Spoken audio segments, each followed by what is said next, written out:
I'm Faye Grace, and today I'm going to be talking about Ready Player One, which is a book I actually listened to on audiobook. But I got my copy from the library, and I was like, I'm just going to use this copy for the video, so I'm just going to use that. Can we just talk about how good this cover is, though, by the way? I love this cover. It screams like sci-fi book to me, and I don't know if it's the colors or just the font, but I love this cover so much. It's amazing. Whoever designed it, I'm gonna actually see who designed this cover because I love it. Does it say either Ryan Fowler and Christopher Brand are the book designer and jacket designer? Amazing job, young men, like, or sirs, or whatever, or whoever. Amazing job. You did an amazing job. I love this cover. So, but I did not like this book. I gave it 3.25 stars. I thought it was pretty, clearly written by a man who has a very hyper-fixated focus of the 80s. I don't know when Ernest Cline was born and when he was a teenager, but to me this book screamed I was a teenager in the 80s, and I would really like if everyone would please be obsessed with the 80s, which we are kind of right now, and the 2020s have had a weird resurgence of 80s culture.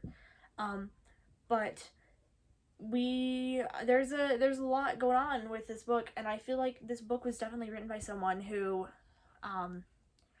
wants the 80s to be a big part of everyone's lives. I also feel like this book was written by someone who doesn't understand that women can be confident in themselves without being physically attractive or being like the most attractive person in the world.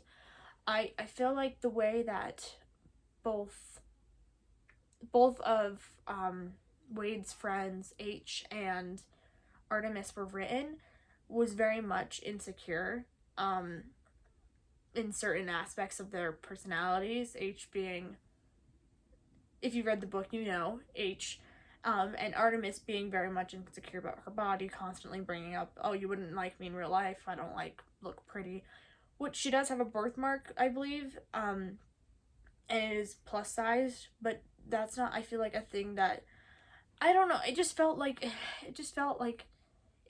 it wasn't unrealistic, because there are definitely women that suffer with the whole body dysmorphia and body just not liking their own body, but it didn't feel like it was realistically written in the fact that it wasn't very deep. It wasn't very complex.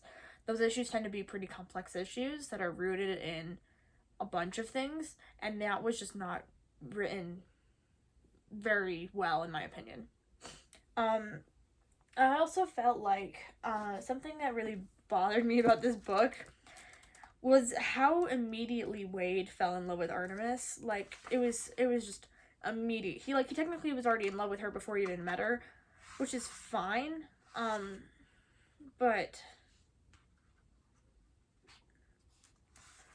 like, you can be in love with someone that you've never met, but it's weird that he was so in love with her immediately after meeting her, because it gave off very much like he was an incel. That's the best way I can describe him, is that I felt like Wade, after reading this, if he was alive right now, would be an incel. He would want women to flock to him because he's this cool macho dude who can do coding and programming and stuff. And it just felt very much like he was an incel. Which there's nothing wrong with being, I mean, I don't want to say there's something wrong with being an incel, because a lot of incel men are that way because of insecurities in their own self. Not necessarily insecurities or beliefs that the women are, I don't know. If you're an incel, you should probably go to therapy, you probably should figure out your stuff, but the garage is opening. I don't know if you can hear that. That's really loud.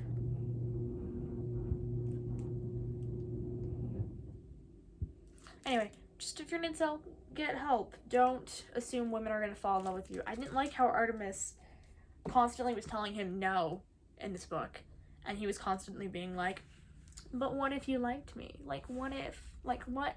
Like, could you, please? And I was like, no, shut up. Like, nobody wants just, if she says no, no means no. And I don't know how many times people have to say no means no for guys like Wade to understand that when a girl says, hey, don't find out my real personality, don't find out how I am in real life, don't look into where I really live, don't try to find pictures of me, and then they go and do that, spoilers, I guess, a little bit, it's messed up. No means no, and I didn't like how that was presented in the book. Another one of my issues with the writing was that it just was very much weird pacing. It was really fast-paced in some parts of the book, and then other parts of the books I felt like were just dragging on, and I was listening for like 30 minutes and I felt like nothing happened, which, you know, is not fun.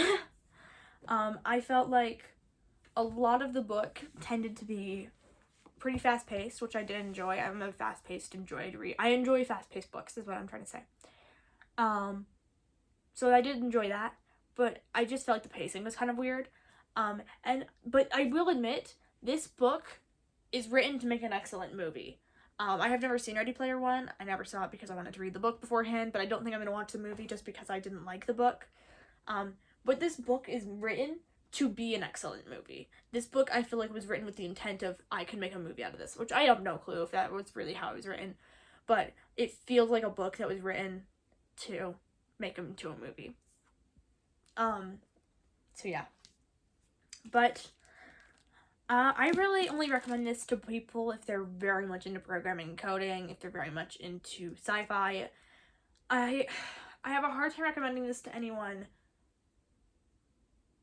Oh, the fat phobia and transphobia in the book. There was some pretty weird transphobic comments throughout the book about Artemis, him asking if Artemis was ever biologically male, which was not pleasant to read. I didn't like it. It made me, like, visually cringe. My coworker, I was listening to it at work, and they were like, are you okay? And I'm like, I just can't deal with this book right now. And then there was some, like, mild fat phobia in the book, so if that's, like, something that triggers you, I would really avoid this book.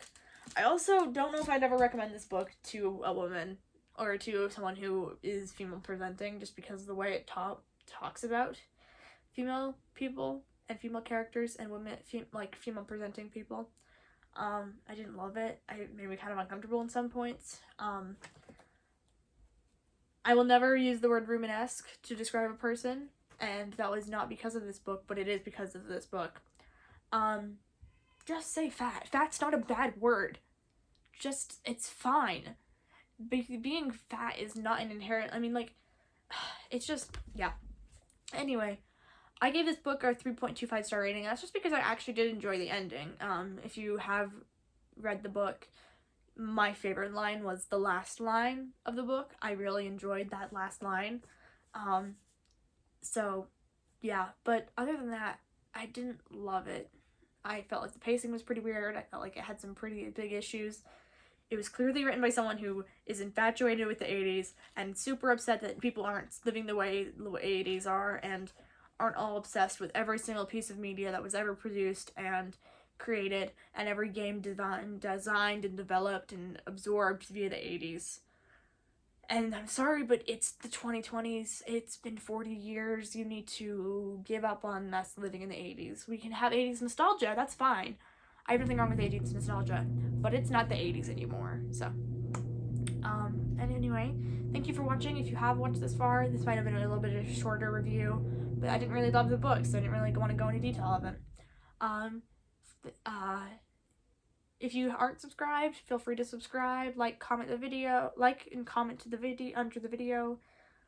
Follow me on Instagram, Goodreads, Storygraph, all the things. My DMs are always open on Instagram. And I'll have a good day and happy reading.